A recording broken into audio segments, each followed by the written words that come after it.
Late night at Aspen Ridge. Inside the glass-walled office on the 38th floor, Dr. Leah Mitchell lay still on the leather sofa, pretending to be asleep. Outside, Denver's snow blanketed the city.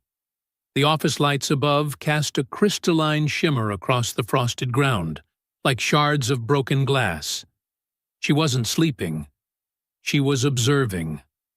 The night shift janitor, Malcolm Porter, paused at the doorway. Leah cracked her eyelids slightly, watching every movement he made. On the sofa, she curled up, breathing evenly, still clutching a pen. As if even in sleep, she refused to let go of control. Outside, the temperature had dropped to -12 degrees. As always, the building's central air had overdone it again, flooding the corner of the room with cold air. Malcolm stood there silently for a moment. Then, slowly, he removed his old canvas jacket, the only warm thing he owned. Bought second-hand, because most of his wages went toward his daughter's school uniform, and gently draped it over Leah's shoulders. He leaned down, close enough for her to smell the faint mix of soap and sweat from a long shift. His voice was low and rough, like someone holding back something too heavy to say aloud. "I couldn't save my wife, but I won't let anyone else be alone again." Leah's heart stopped for a second. She parted her lips as if to exhale, but stayed still. Those words, spoken not to her, but to the ghost of someone he'd lost, cut through the armor she had built over 7 long years, slicing like silk under a blade.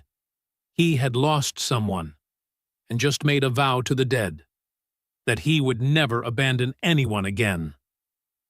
Leah opened her eyes. Their gazes met in the dark. Malcolm jerked back, still holding the edge of the jacket. Neither spoke. Only the soft tapping of snow against glass remained.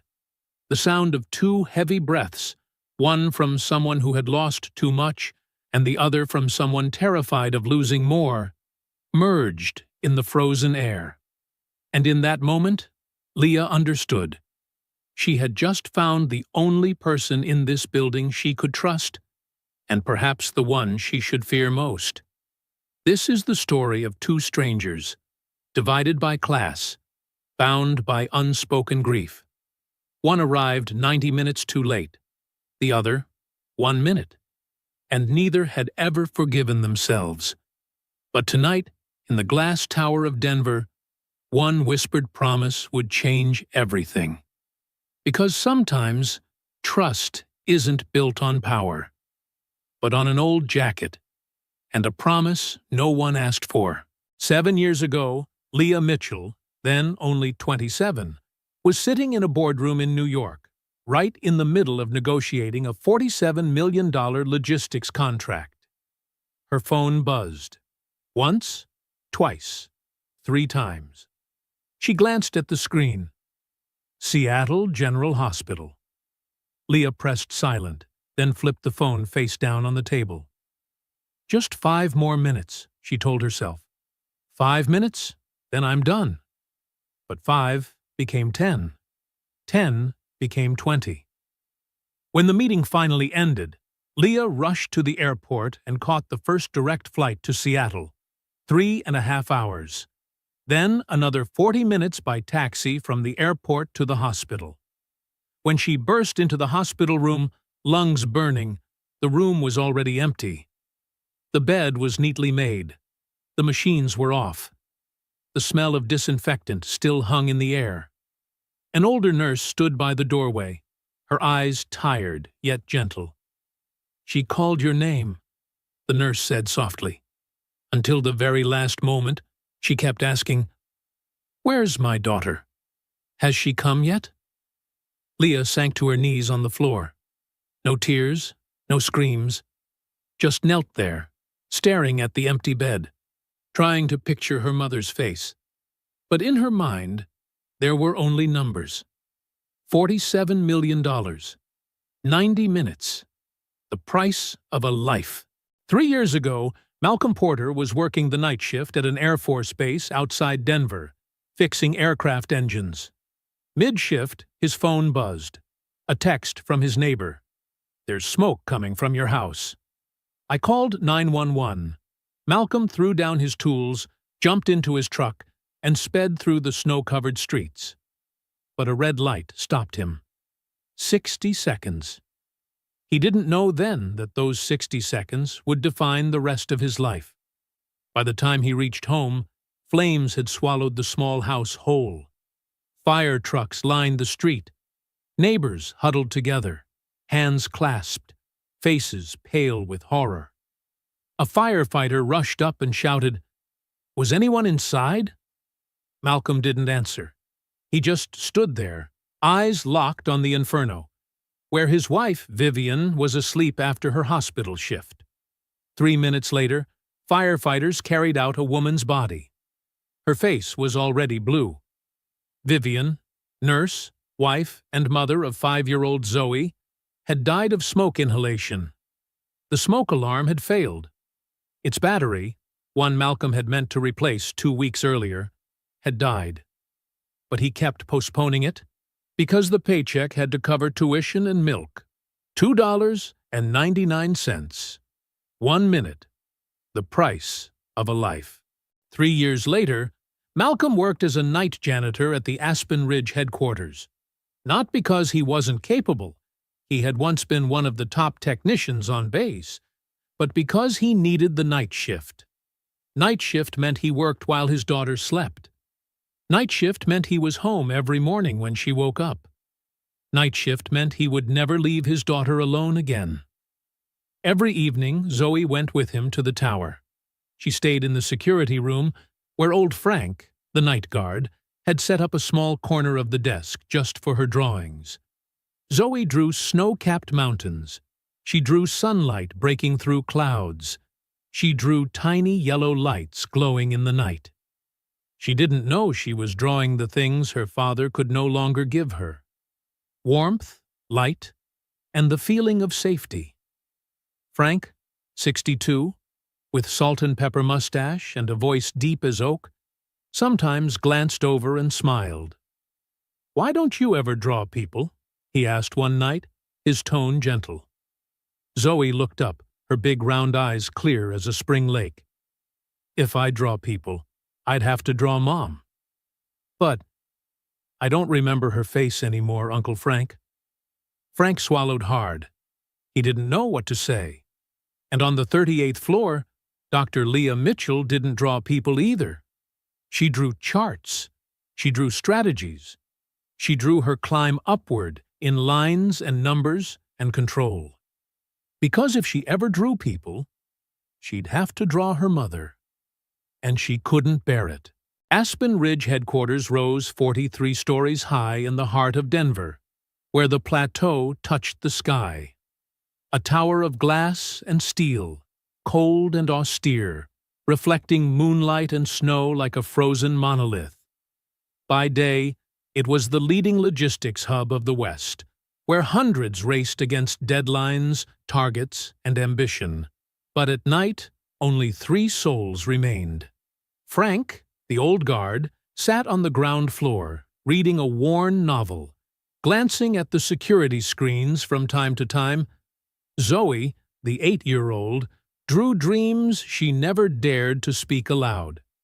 And Malcolm Porter, the 35-year-old man with broad shoulders, calloused hands, and tired eyes, pushed his cleaning cart through silent hallways. He didn't work like a janitor. He moved like a soldier patrolling a battlefield, afraid that if he missed a single detail, someone might die. On the 40th floor, Dr. Leah Mitchell sat alone, gazing down at the snow-covered city, sipping her 5th cup of coffee of the day, counting each breath. 7 seconds in, 7 seconds out, just as her mother once taught her, before everything collapsed. But tonight would be different, because tonight, Leah Mitchell had decided to test someone's heart, and Malcolm Porter would speak a vow he never imagined anyone would hear. An old jacket, a whispered sentence, and everything would begin to change. If you've ever faced that moment when you had to choose between your job and the person you love, between being on time and being true, then you'll understand why a single minute or one press of silent can change an entire life. Subscribe to the channel to follow the next chapter, when Leah's experiment begins and Malcolm's vow becomes something no one could have foreseen. That morning, Leah sat in the conference room with Ethan Hollis, the chief financial officer, a white man with slicked back hair and a navy suit that always seemed less like clothing and more like armor against uncomfortable questions. 72 hours from now, the audit team from Cascade Holdings will arrive. Ethan's voice was calm, almost gentle, but beneath it ran a tension stretched tight as wire. Everything has to be perfect. Our ESG report shows an 18% reduction in carbon emissions over the past 6 months. Impressive, isn't it? Leah nodded, but a small, restless itch stirred inside her. Too perfect. She'd learned one thing in business. When numbers looked flawless, someone was probably hiding something. But she didn't say that aloud. She simply watched Ethan, trying to read his face. But it was useless. He was the kind of man who could lie to an entire boardroom and still make everyone believe he cared. When the meeting ended, Leah stood by the window and looked down at the ground floor. From up here, she could see Malcolm pushing a trash cart outside. His jacket was paper-thin, his breath visible in the 10 below zero air. The door opened behind her. Renee Johnson, head of human resources, a Latina woman with cropped curls and eyes sharp as blades, stepped inside.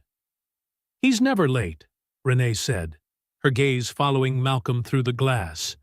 "Never complains, never asked for a day off. I checked his record. 3 years, not a single absence." Leah turned around, raising an eyebrow. "Why are you telling me this?" Renee smiled faintly. "Because I know what you're thinking. You want to know who in this building you can trust. And I'm telling you, it's him." Leah narrowed her eyes. "And how can you be sure?" "Because I've worked in HR for 11 years, Renee said, her voice low and certain. "I've seen every kind of person. The dishonest always look for excuses.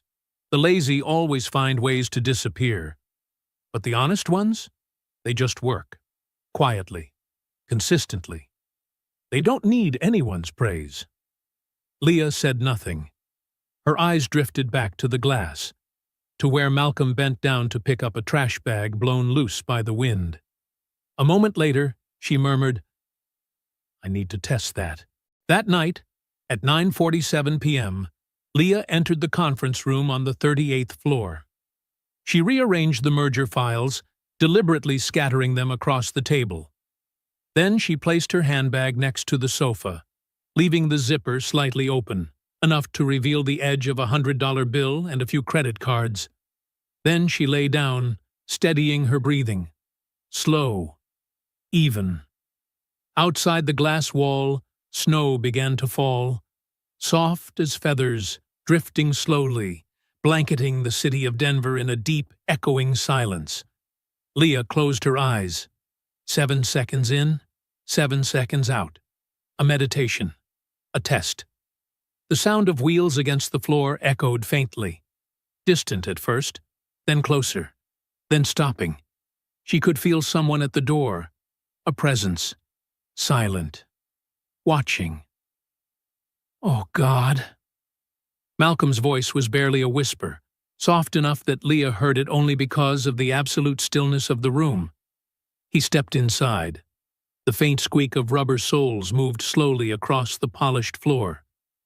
He wiped down the glass table, checked the power outlets, straightened the carpet. Each task careful, precise. Then he stopped and looked toward her. Leah felt that gaze. Not curious, not intrusive, but filled with the quiet concern of someone who had seen too many people collapse from exhaustion. His eyes shifted to her half-open bag. The money. The cards. He bent down and gently pulled the zipper shut, all the way. Then he did something Leah didn't expect.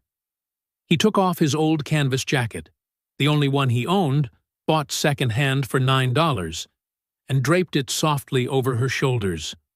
Warmth spread, the faint scent of cheap ivory soap, the honest sweat of a man who worked 12-hour shifts, the smell of a father holding up the weight of the world just so his little girl could sleep safely. Malcolm leaned down, close enough that his breath brushed her cheek. His voice trembled, as if he were speaking to someone no longer alive.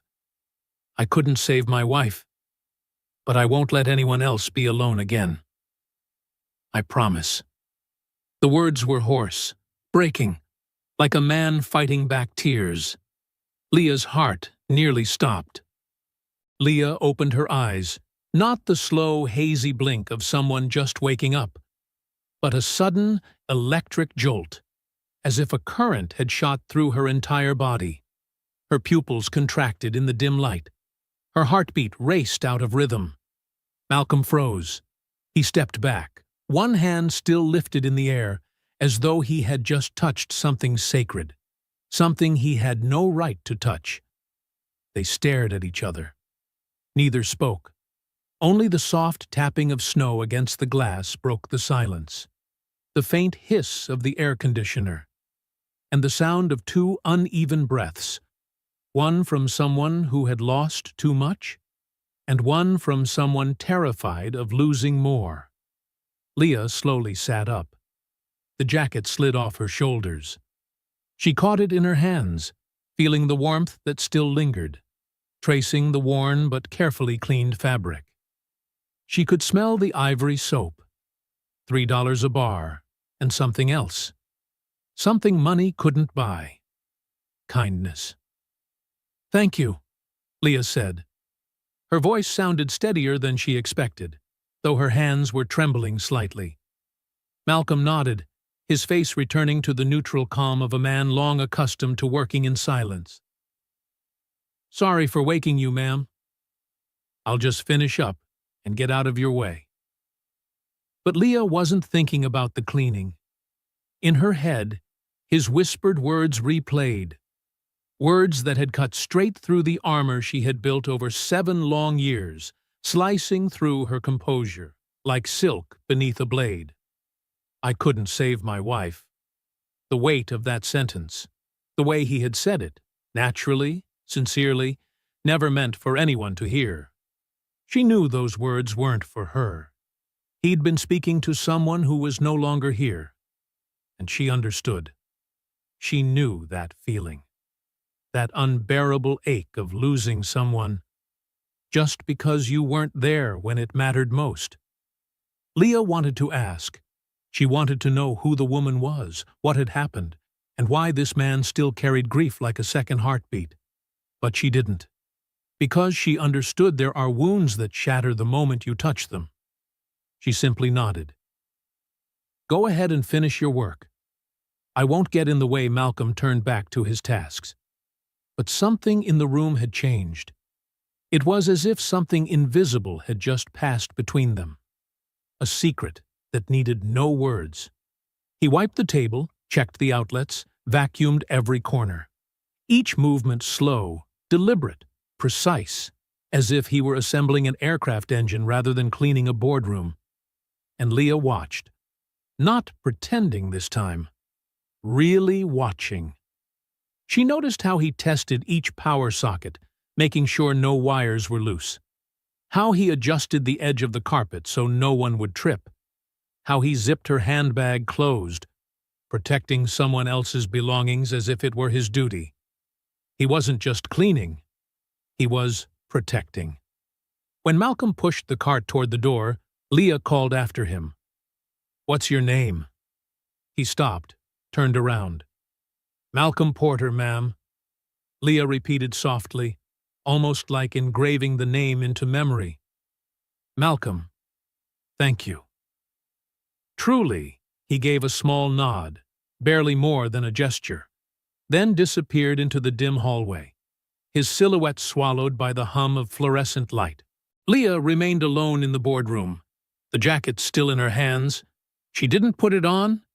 She simply held it, as if it were a clue, a question with no answer yet. She pulled out her phone, opened the HR system, and typed, Malcolm Porter. The file appeared. Name, Malcolm Porter. Age, 35. Position, night shift custodian. Background, former aircraft technician, Buckley Air Force Base. Marital status, widowed, Vivian Porter. Deceased, 2022. Child, Zoe Porter, 8 years old. Hourly wage, $18.5. Employment duration, 3 years. Perfect attendance, 0 absences, 0 complaints, 0 commendations. Leah stopped at the last line. No commendations. 3 flawless years of work, and not a single person had ever noticed. Because who praises the janitor? She scrolled down to the notes section and read the comment written by Renee Johnson 6 months ago. This employee requested a transfer from day shift to night shift due to family reasons. He did not provide further details. I approved it, because I believe he has a good reason. Leah stared at the words. Renee had been right. Honest people don't need to talk much. They just live in a way that makes others believe. She turned off her phone and looked out the window. The snow was falling harder now. Denver was blanketed white, as if the whole city were being washed clean, given another chance. And Leah realized she needed one too. She gripped the jacket tighter and made a decision. Tomorrow morning, she would call Malcolm Porter to her office, not to fire him, not to praise him, but to ask a single question, one she hadn't dared to ask anyone for the past 7 years. Do you trust me? The next morning, 7:15 a.m. Malcolm Porter stood outside the office on the 40th floor, holding his old knitted cap in his hands. His palms were slick with sweat. He had never set foot on this floor except to clean it. The 40th floor was for people in suits, not for men in navy blue janitor uniforms. Mr. Porter, Dr. Mitchell is expecting you, said Clara, the assistant. Her smile was polite, but her eyes betrayed curiosity. Malcolm nodded, took a deep breath, and stepped inside. Leah's office was wide and open, with 3 glass walls facing the snow-covered Rocky Mountains. Morning light flooded the room, bright, pristine, yet somehow cold. The kind of light that belonged to winter mornings 1 mile above sea level. Please, sit down, Mr. Porter, Leah said, holding her 3rd cup of coffee that morning. Malcolm sat opposite her, back straight, hands resting neatly on his thighs, like a soldier awaiting orders. Last night, Leah began calmly, you covered me with your jacket. Why? Malcolm looked up. Because it was cold, ma'am. You weren't afraid of losing your job for touching a sleeping CEO? He paused for a moment, then spoke slowly. I was afraid. But when you see someone shivering, you don't just walk away. Leah nodded. That was exactly the answer she had wanted. Not, I thought you wouldn't notice, but I couldn't ignore it. Not strategy. Principle. Leah stood and walked toward the window. Light reflected sharply across her face, cold and defined. 72 hours from now, the audit team from Cascade Holdings will arrive, she said firmly. I need someone to inspect the entire building's safety systems, electrical, mechanical, fire alarms, emergency exits. I want a detailed report. No omissions, not a single fault overlooked. She turned back, locking eyes with him. I want you to handle it. Malcolm froze. Ma'am, I'm not an inspector. You were an aircraft technician, Leah interrupted. You maintained jet engines and hydraulic systems. I read your file. You move through this building more than anyone else. You notice things others miss: loose wires, uneven carpets, faulty outlets. I need that kind of eye, Malcolm replied carefully, but I don't have certification. I don't need certification, Leah said, setting her coffee cup down. I need someone who can spot a problem before it becomes a disaster. Her voice was steady, decisive. 48 hours. Report directly to me. No one else. Can you do that? Malcolm met her gaze, and in her eyes he saw something familiar. Fear, buried beneath composure and control. She wasn't giving an order. She was asking for help. I can do it, he said firmly. But one thing must be clear. If I find something truly wrong, something that could jeopardize the merger, do you still want to know? Leah went silent. She turned back toward the mountains, white peaks where ice hid both truth and lies. Then she spoke, softly but resolutely. I want the truth. Whatever it is, Malcolm nodded. Then I'll find it. As he stood to leave, Leah asked quietly, Why did you leave your job as an aircraft technician? He paused. Because I needed the night shift. Night shift means I'm home with my daughter during the day. It means she's never alone. How old is your daughter? 8. Her name's Zoe. Leah nodded gently. She understood that feeling, the ache of a child left behind, and the adult who carries that wound forever. You're a good father, she said. Malcolm didn't smile. He simply nodded once, then turned to leave. When the door closed behind him, Leah exhaled slowly. She had just entrusted her confidence and the future of 800 employees to a man she'd spoken to for the first time that morning. But there was something in the words, I couldn't ignore it, that made her believe. If there was anyone brave enough to tell the truth, no matter the cost, it would be Malcolm Porter. Outside, Renee Johnson saw Malcolm leaving the office. She opened her computer and typed a note into his HR profile. Special assignment from the CEO. Monitor progress. Reason: he's about to uncover something important. And sometimes, Leah thought, the best thing HR can do isn't to hire the right person, but to trust that the right person is already there. That night, 9:15 p.m., Malcolm Porter and his 8-year-old daughter Zoe entered the Aspen Ridge building. Zoe wore a puffy purple coat, clutching a box of colored pencils and her sketchbook in her small hands. Her cheeks glowed pink from the razor-cold wind outside. Daddy's going to be a little busier tonight, sweetheart, Malcolm said, bending down so their eyes met. You'll sit with Mr. Frank and draw, okay? I'll come check on you every hour. Zoe nodded, her brown eyes lighting up. I'll draw the snowy mountains.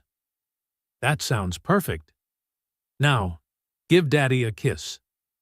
The little girl kissed his cheek, then ran toward the security office on the ground floor, where Frank, the elderly night guard, had already cleared a small corner of his desk for her, with a warm yellow lamp and a cup of hot chocolate waiting. Malcolm stood watching her for a while. His chest tightened. An 8-year-old shouldn't have to sit in a security office until midnight. But he had no other choice. No grandparents, no sitter.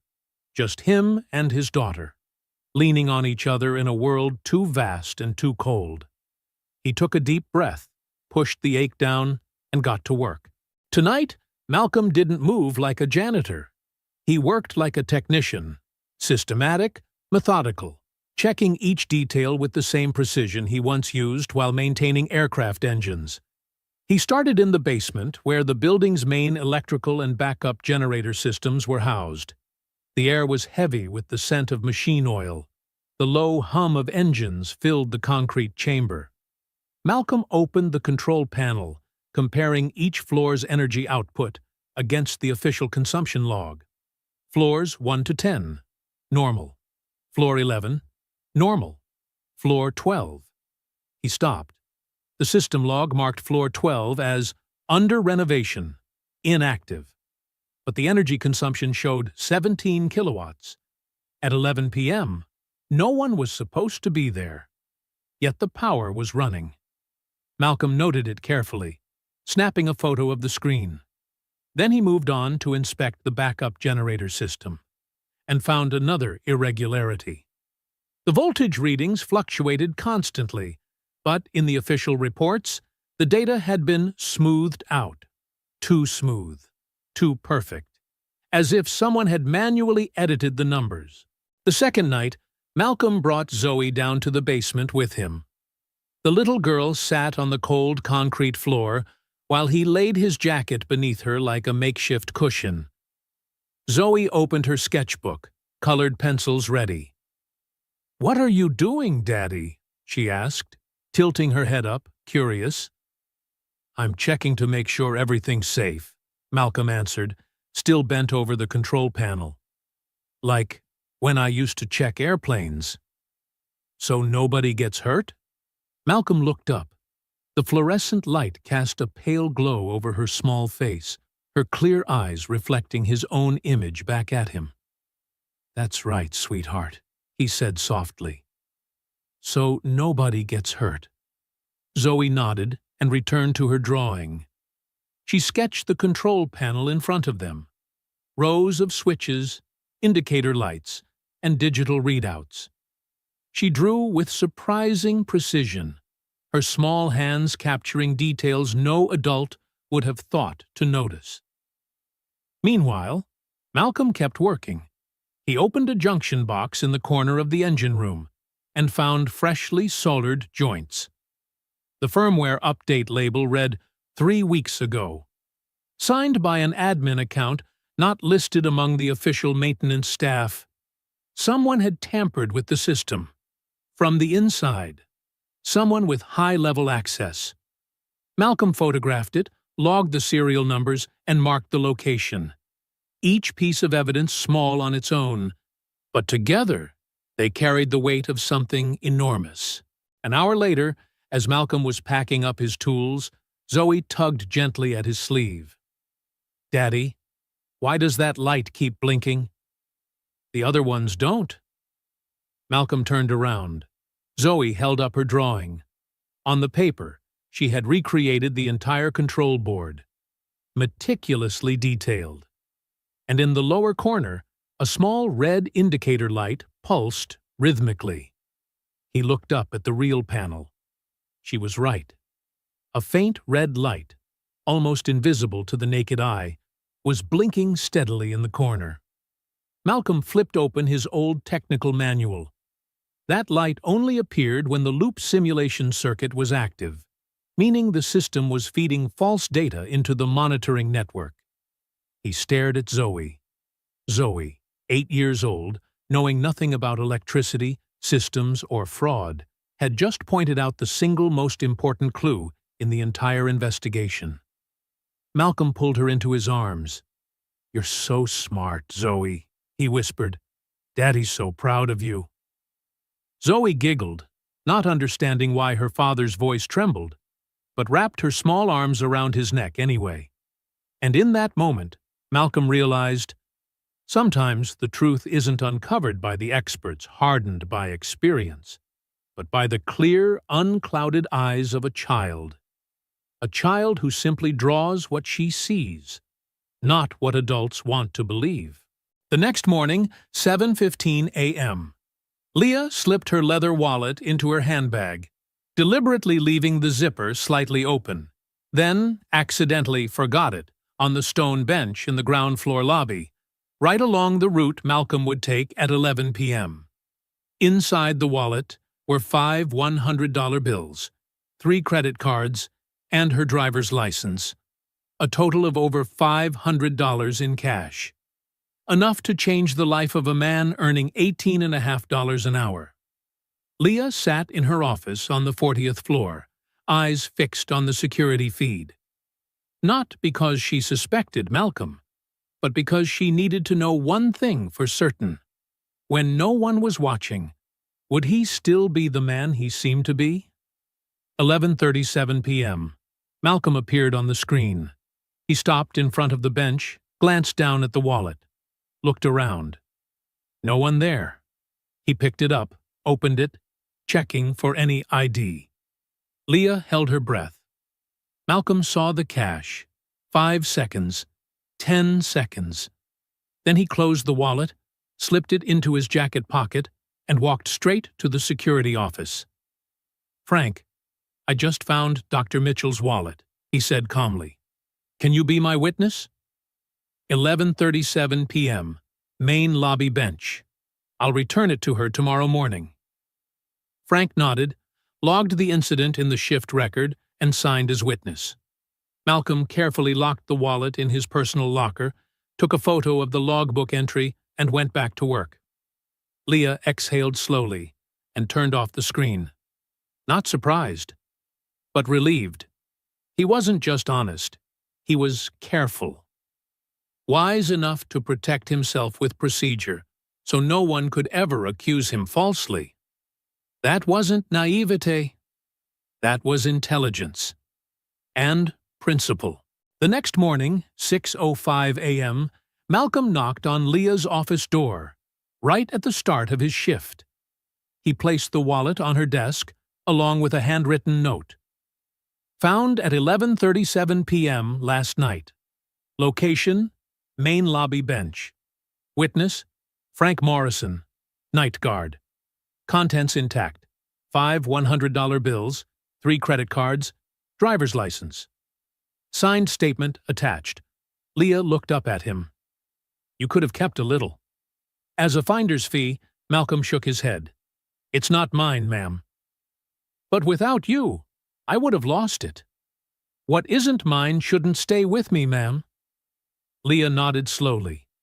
He had just passed the first test. But she still had another one waiting. That afternoon, 5:30 p.m., Leah sent a sudden message. "Need immediate power load check on floor 22. Report before 7 p.m. Urgent." She knew Malcolm picked up Zoe from school at 6. She wanted to see what he would choose. Work or family? 5:42 p.m., her phone buzzed. "Dr. Mitchell, I'll pick up my daughter at 6 and return by 6:45. Report ready by 7:30. I'm sorry I can't meet the exact deadline, but I can't leave my child waiting." Leah read the message carefully. No excuses. No empty promises. Just truth. "I'll put my daughter first, but I'll still get it done 6:45 p.m. Malcolm was back at the building. Zoe sat in the security office doing homework under the warm glow of a desk lamp. 7:28 p.m. The report arrived. Complete. Accurate. On time. Leah read it and replied, "Thank you. You keep your word." A minute later, Malcolm's message came. "I couldn't keep my word to my wife, but I'll keep it to my daughter." "And to you." Dr. Leah stared at the words for a long time. He wasn't perfect, but he was honest about his imperfections. And he always did what he said he would. Sometimes that was enough. Tuesday morning, 6 a.m. Malcolm appeared at Leah's office door, holding a thick folder. He set it on her desk without a word, stood upright, serious, like a soldier delivering a mission report. Leah opened it. Inside were 47 pages of documentation. Photos of control panels, power consumption charts, firmware update timelines, and digital signatures from an admin account that didn't match the official staff list. And at the end, a single, chilling conclusion. The building's energy system has been altered to generate falsified reports. Actual power consumption is 18% higher than reported. Firmware updated 6 months ago, exactly when merger negotiations began. If an independent audit reviews the data, the entire deal could collapse. Leah's face drained of color. "Does anyone else know about this?" "No, ma'am. You said to report only to you. Good. Keep it that way." She looked up, really looked at him. The man standing before her had just handed her a live grenade with the pin pulled. He could have hidden it. He could have sold it. But he brought it straight to her. "Why tell me?" she asked quietly. "You know this could destroy the merger? It could cost you your job."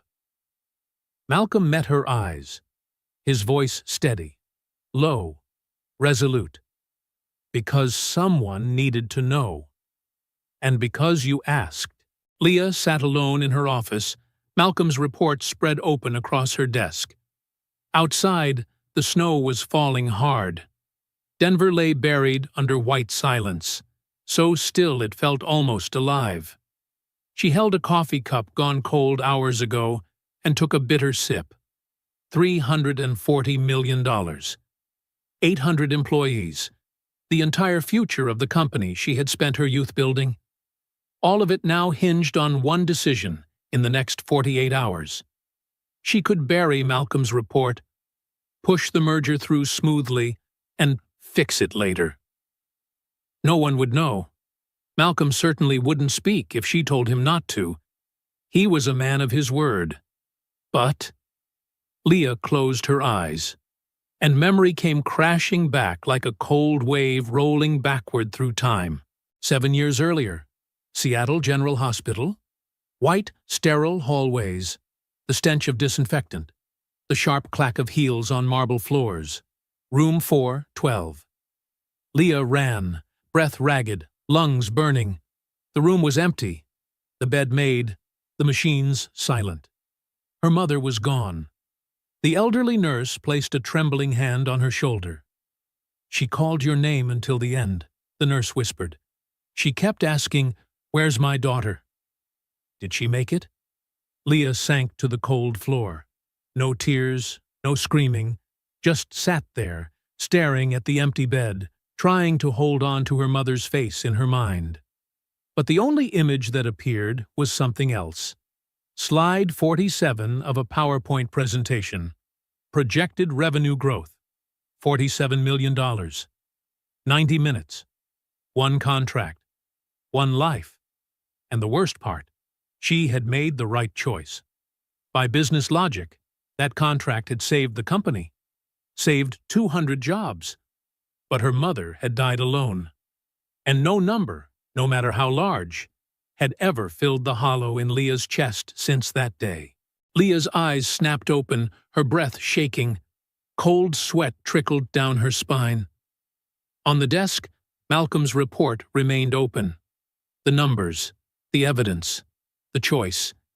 If she buried this, she would be walking the same path she took 7 years ago, choosing profit over truth. But this time, she couldn't blame youth, or ambition, or pressure. This time, she knew exactly what she was doing. Her phone vibrated.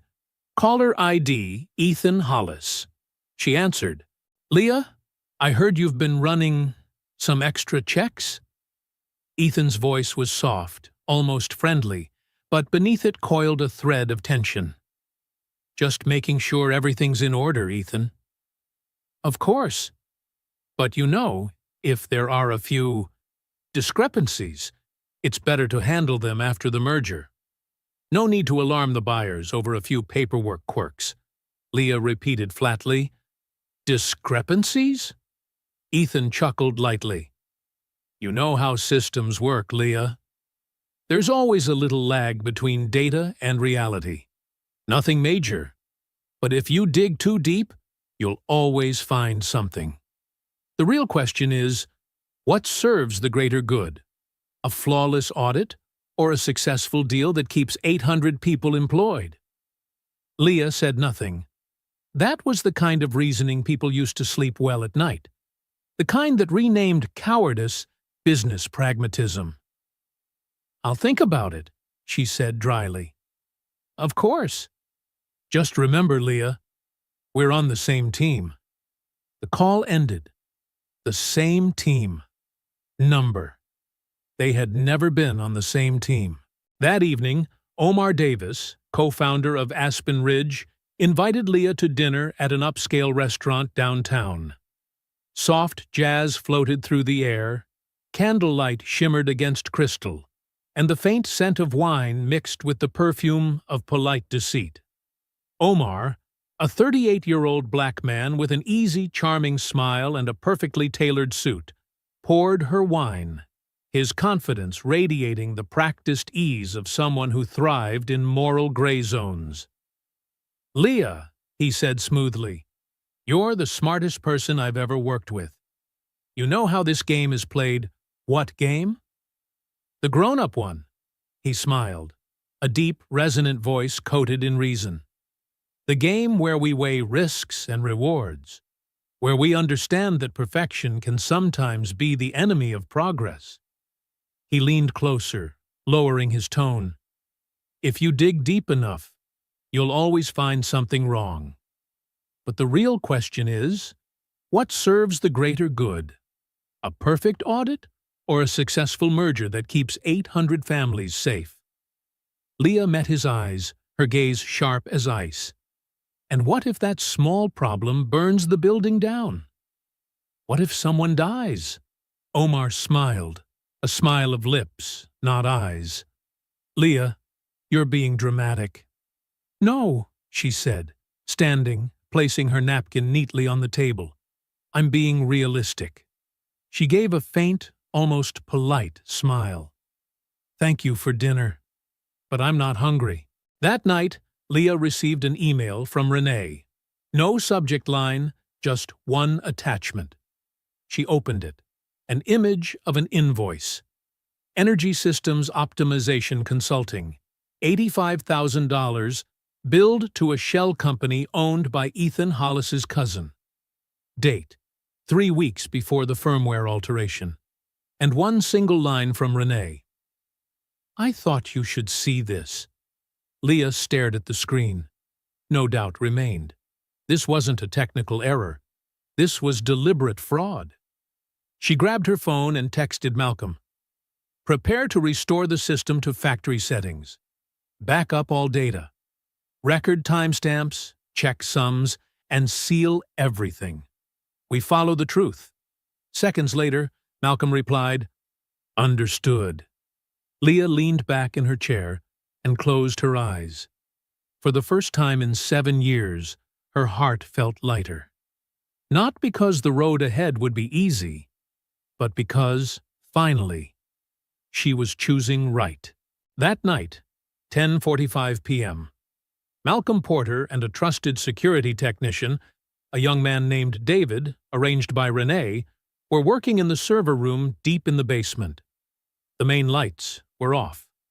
Only the cold blue glow of monitors lit their faces, with the occasional flicker of a flashlight across dense webs of wiring. "How much time do we have?" David asked, fingers flying across the keyboard. "Until 6 a.m., Malcolm replied, without looking up from the circuit board. "Before the day shift starts." David nodded, his voice quiet but steady. "I'm backing up the entire server log. SHA-256 encryption, time-stamped from an independent server. If anyone tampers with it later, we'll know." Malcolm photographed every replaced solder joint, every reattached firmware label, every wire the wrong color. He worked like he used to on aircraft engines, meticulous, precise, zero tolerance for error. Because he knew one overlooked detail could be the difference between life and death. "All done," David murmured, eyes bright in the glow of the screen.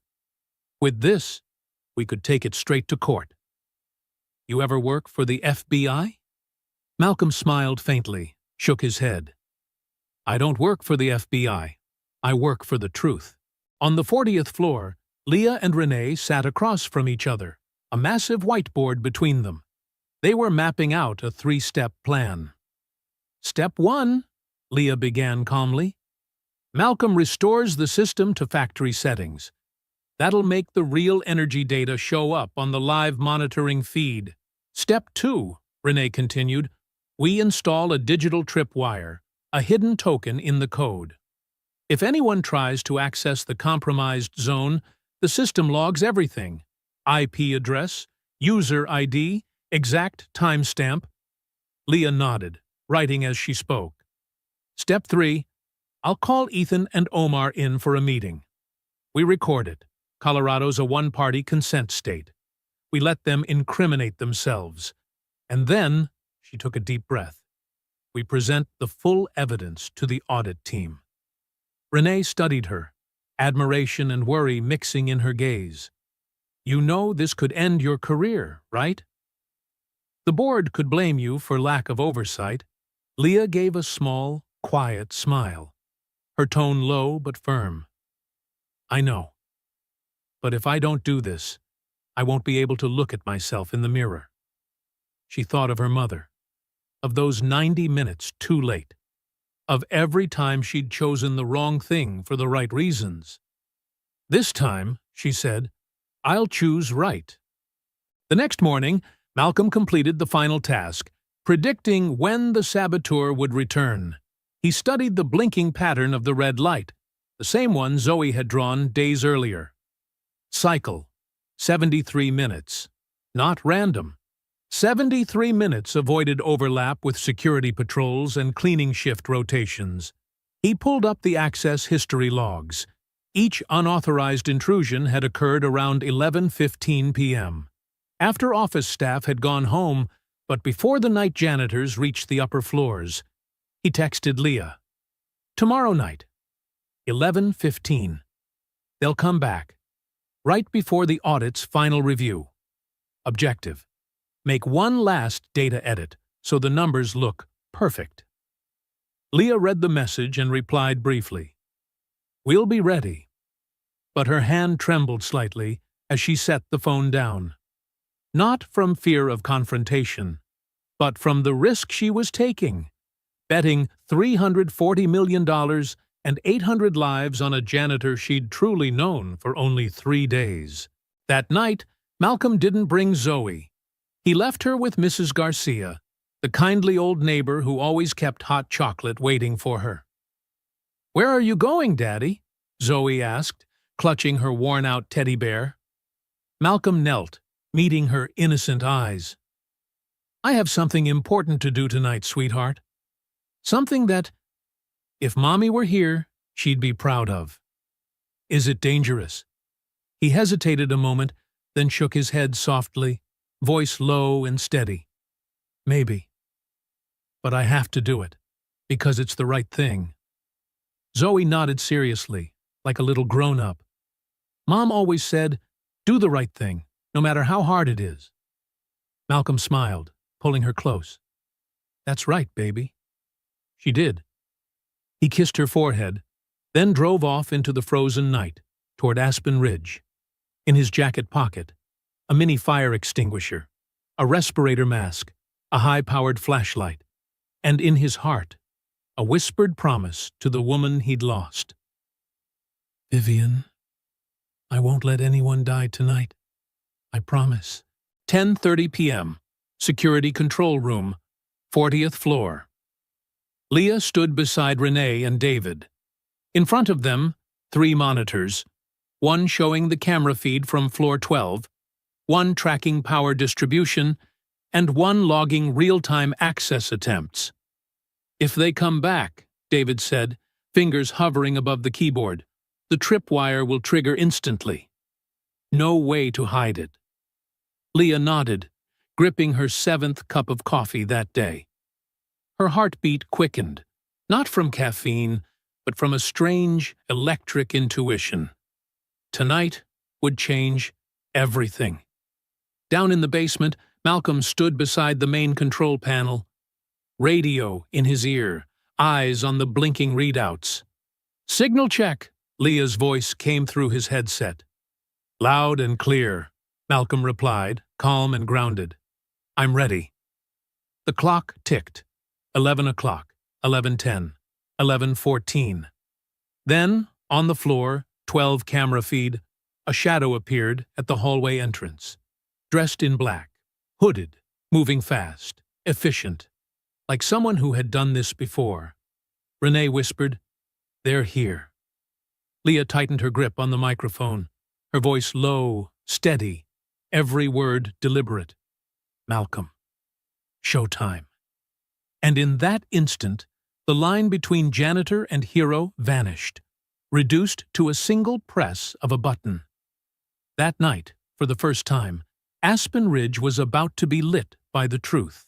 11:16 p.m. The fire alarm screamed from the 12th floor, shrill, piercing, slicing through the night like a blade. Malcolm was in the basement when he heard it. Not a false alarm. Real fire. Acrid smoke snaked through the vents, stinging his lungs. "Leah!" he shouted into the radio. "It's real! Fire on 12! I'm heading up!" Leah's voice crackled back, urgent. "Malcolm, wait for the firefighters!" But he didn't wait. He grabbed a fire extinguisher, pulled on a respirator mask, and sprinted up the steel staircase, each footstep echoing like thunder through the blaring alarm. From the surveillance screens on the 40th floor, Leah saw thick black smoke billowing from the electrical room on 12. A lone figure, Omar Davis, was inside, frantically trying to dismantle an illegally wired voltage regulator. David shouted, "He's trying to destroy the evidence!" But the circuit's overloaded. The transformer's about to blow. Leah's command was instant. "Evacuate the building. Now." The emergency alarms roared through all 43 floors. Night shift workers, around 30 in total, poured into the stairwells in panic. But while everyone ran down, one man ran up. Malcolm Porter, running straight into the fire. The 12th floor was a choking cloud of smoke. Heat rose fast. The walls themselves seemed to breathe. Malcolm flicked on his flashlight. A thin yellow beam cut through the suffocating haze. "Anybody here?" he shouted. A faint cough answered, somewhere ahead. He ran toward it, the electrical room. Omar Davis lay slumped beside the breaker cabinet, still clutching a screwdriver, face pale and slick with sweat. Flames had spread from the transformer to the file cabinet, then to the carpet. Omar looked up, terrified when he saw Malcolm. "Porter, help me!" Malcolm froze. 1 second. Just one. Before him was the man whose greed and deceit had nearly destroyed the lives of 800 people.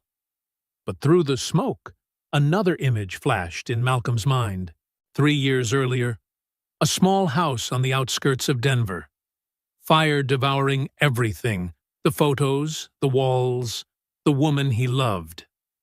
Malcolm tried to rush in, but firefighters held him back. "You can't go in there. It's too dangerous. My wife's still inside." "We'll get her. Stay here."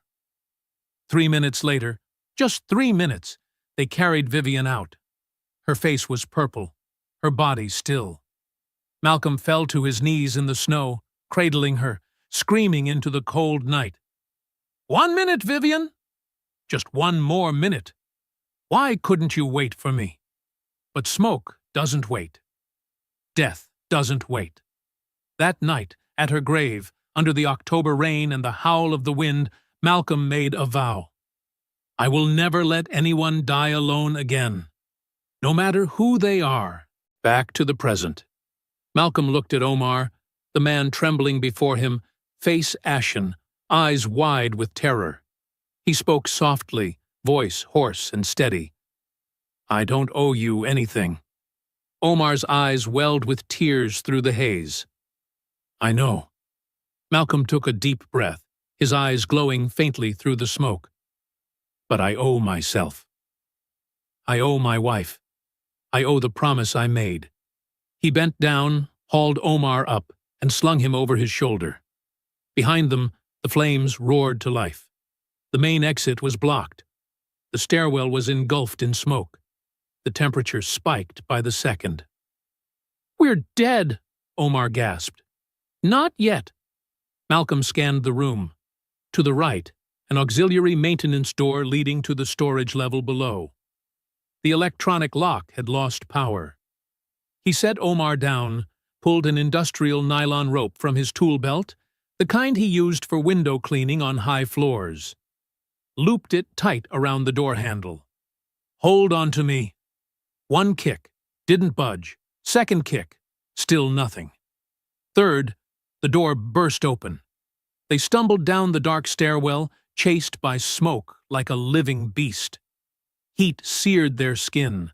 Firelight danced on the walls like the gates of hell thrown wide. At the bottom, a flood of white light cut through the darkness. And through the haze, Leah Mitchell. A wet scarf tied over her face, eyes red from smoke. Her voice cracked but strong. "Hurry!" Malcolm dragged Omar out. All three collapsed onto the 11th floor hallway, coughing violently, drenched in sweat. Outside, sirens wailed, fire engines closing in.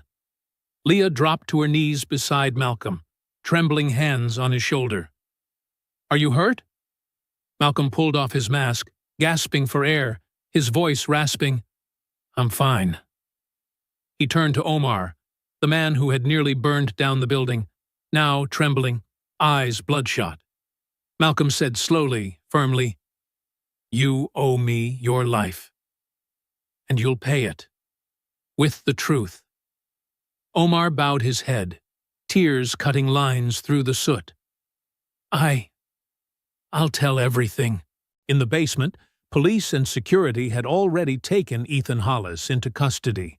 Inside his vest pocket, a USB drive containing access logs that perfectly matched the compromised system. David, the young security tech, had called in the investigators just in time. They brought in an independent electrical engineer who confirmed that every piece of evidence was time-stamped, verified, and tamper-proof. The scheme collapsed. Everything laid bare. Leah stood silently, watching as Ethan was led away in handcuffs. She felt no triumph, only a deep, quiet release, the kind that seeps into your bones. She had chosen the truth, and truth, however costly, was the only thing that allowed her to look in the mirror without lowering her eyes. The next morning, 8 a.m. sharp. The boardroom on the 42nd floor was silent as a tomb. Around the long oak table sat 12 board members, 4 representatives from Cascade Holdings, 2 attorneys, 1 fire marshal, and 1 independent electrical engineer. Leah stood at the head of the table. No PowerPoint, no sleek presentation, only printed circuit diagrams, photo evidence of tampered logs, encrypted timestamps, and the naked truth. Her voice was calm, steady, deliberate. "Ladies and gentlemen, last night this building almost burned down. Not because of an accident, but as the direct result of system manipulation." She spread the documents across the table one by one. For the past 6 months, our energy management system was altered to report an 18% reduction in power consumption. Firmware was illegally updated. Data was falsified to inflate ESG metrics, to push through the merger. A silver-haired man at the far end of the table, Richard, the board chairman, interrupted, "Who's responsible?" Leah lifted her eyes, unwavering. "Ethan Hollis, Chief Financial Officer, and Omar Davis, M&A consultant. Both were taken into custody last night. The evidence is irrefutable." She paused, scanning the room. "We could hide this. Push the deal through. Secure $340 million. But when the independent auditors review, and they will, this company will collapse. Not just the merger, but our reputation, our license, and the livelihoods of 800 employees." No one spoke, only the faint hum of the air conditioner, cold as a verdict. The Cascade Holdings representative, a blonde woman named Catherine, leaned forward. "Dr. Mitchell, I appreciate your honesty. But you understand this means the merger will be suspended?" Leah nodded. "I understand. And I accept that you could lose the company you built from the ground up." "Maybe. But if it's built on deceit, then it doesn't deserve to exist. A heavy silence filled the room. Catherine studied Leah for a long moment, then smiled faintly. I've handled 17 mergers in my career. This is the first time I've seen a CEO destroy her own deal. For integrity. She rose from her chair, voice low and resolute. Cascade Holdings values honest partners more than wealthy ones. We'll pause the merger, yes, but we'll return once your house is clean. Because we want to work with someone who has a spine. Leah exhaled, a soft, trembling breath. Not relief that the deal survived, but that for once doing the right thing didn't come with punishment. Richard tapped his pen lightly against the table, breaking the silence. Dr. Mitchell, he said, who was the first to uncover the fraud? Leah turned. In the corner stood Malcolm Porter, wearing his navy blue janitor uniform, holding his worn wool cap, eyes calm and steady. Malcolm Porter, Leah said. Night janitor. Former aircraft technician Everyhead turned toward him. Malcolm said nothing. He just stood there, back straight, eyes clear. Mr. Porter has worked here for 3 years, Leah continued. Never missed a shift, never complained. He's the one who sees every corner of this building, the things we never notice. When I asked for a report, he brought me the truth, even though he knew it could destroy the merger and cost him his job. Her voice softened, warm and sincere. He saved this company, not by hiding the problem, but by daring to expose it. Richard nodded slowly. Mr. Porter, step forward. Malcolm hesitated for a moment, then walked to the center. You were an aircraft technician? Richard asked. Yes, sir. Then why are you working this job now? Malcolm drew a quiet breath. Because I needed the night shift, so I could be home with my daughter during the day, after my wife passed. The room fell completely silent. Richard looked at him for a long time, then said, From this day forward, you are Systems Safety Engineer of Aspen Ridge. $75,000 a year, flexible hours, your job, rebuild the entire safety network, and make sure this never happens again. Malcolm froze. Sir, I don't have a certification. Richard smiled. You have something more important than a certificate. You have a conscience. The meeting ended. Leah and Malcolm stood side by side at the glass wall of the 42nd floor, gazing at the Rocky Mountains glittering under the morning sun. You saved my life last night, Leah said softly. Malcolm's voice was low, steady, warm. You saved mine, Doctor. You believed in me when no one else would. They stood in silence for a while. Then Leah whispered, almost to herself, I lost my mother 7 years ago. I was 90 minutes late. Because of a meeting, Malcolm turned toward her, his expression gentle. Since then, Leah went on, I've been terrified of losing control. I thought if I worked hard enough, planned perfectly enough, I could stop loss from happening. But I can't. Malcolm nodded, his own voice trembling slightly. Same here. I was 1 minute late. My wife died because the smoke alarm failed. I was supposed to replace the battery 2 weeks earlier. $2.99. Leah looked at him, eyes glistening. 90 minutes. 1 minute. Doesn't really make a difference, does it? We were both too late. Malcolm nodded. Yes, but this time, we weren't. Not for someone else. Leah laughed softly through her tears. The first real smile she'd shown in years. The tears that followed were warm, like melting snow. Malcolm said nothing more. He simply stood beside her, silent, present. Because sometimes, having someone there is already enough to save you. 3 months later. The grand lobby of Aspen Ridge looked nothing like it once did. No longer just glass and steel, cold and impersonal. Now, the entire east wall had been transformed into a small exhibit. Light in the Dark. Paintings by Zoe Porter, age 8. 20 paintings in total. Snow-capped mountains, sunrises cutting through clouds, and tiny golden lights shimmering in the night. And among them, one painting made everyone stop. An electrical control panel with a small red warning light, the very light that had once exposed the truth. Its title, What My Dad Didn't See, But I Did.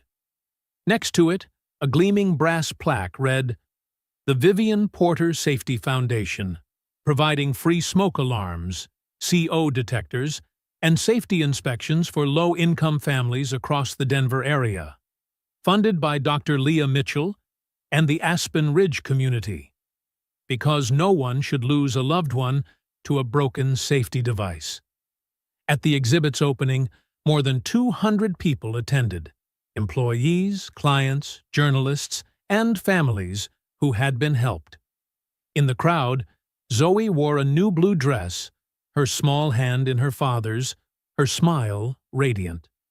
Malcolm stood beside her in his first-ever gray suit, watching his daughter's paintings with a pride words couldn't capture.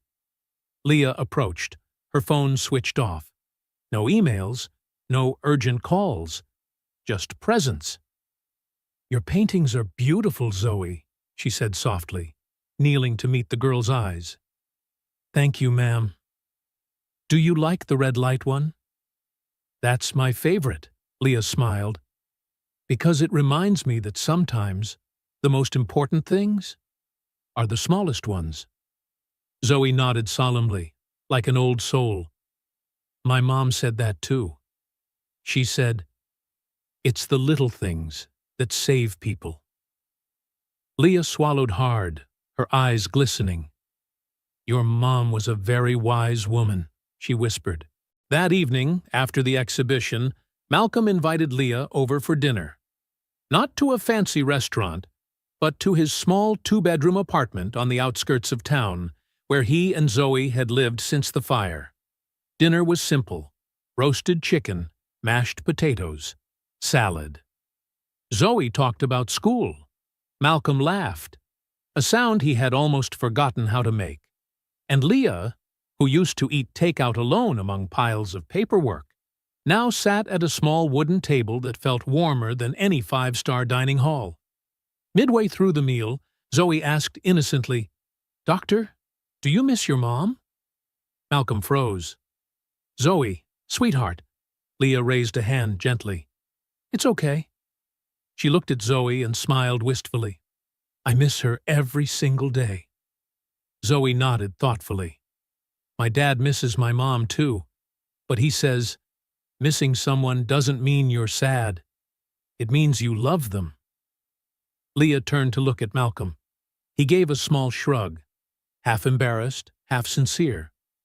And in that moment, Leah understood. Grief doesn't disappear. It changes shape, from burden to legacy, from regret to promise. That night, as Leah prepared to leave, Malcolm walked her to the door. Outside, snow began to fall again, soft, pure, peaceful. "Mr. Porter," Leah said, smiling gently, "thank you. Not just for saving the company, but for reminding me of something I'd forgotten." "What's that?" "That being present matters more than being perfect. That trust can't be bought with power, only built with honesty. And that," her voice caught slightly, "that I'm not alone." Malcolm looked at her, his voice low and warm. "You're not. You gave me a chance when no one else would. You believed in me, even when I was just the janitor." Leah shook her head with a soft smile. "You were never just the janitor, Malcolm. You're the one who kept what was left of us safe." They stood there in the falling snow. Two people once strangers, now bound not by blood, but by shared loss, kept promises and presents when it mattered most. Malcolm spoke quietly. "My daughter has a school concert next week. If you'd like to come?" Leah interrupted, smiling through the snowlight. "I'll be there. And this time, I'll be on time." Trust isn't given. It's built. Choice by choice, promise by promise, moment by moment when you decide to stay instead of walk away. A janitor and a CEO. Two worlds divided by class and power, yet connected by principles, by loss, by a shared vow. No one should be left alone again. They're still learning. They always will be. But that snowy Denver night, beneath the office lights and a child's laughter, they found something money could never buy. A chosen family. A truth protected. And the quiet belief that sometimes a single old coat and a whispered promise are enough to change everything. Dear friend, if you've stayed until now, perhaps you feel what I feel too. That sometimes the smallest people make the biggest difference. Malcolm wasn't a hero. Leah wasn't a saint. They were just two flawed, frightened, grieving souls who chose to stand still, face the darkness, and do what was right. And maybe, so can we. We don't need perfection to deserve a second chance. Just a little more courage, a little more kindness, and the decision to show up for those who matter most.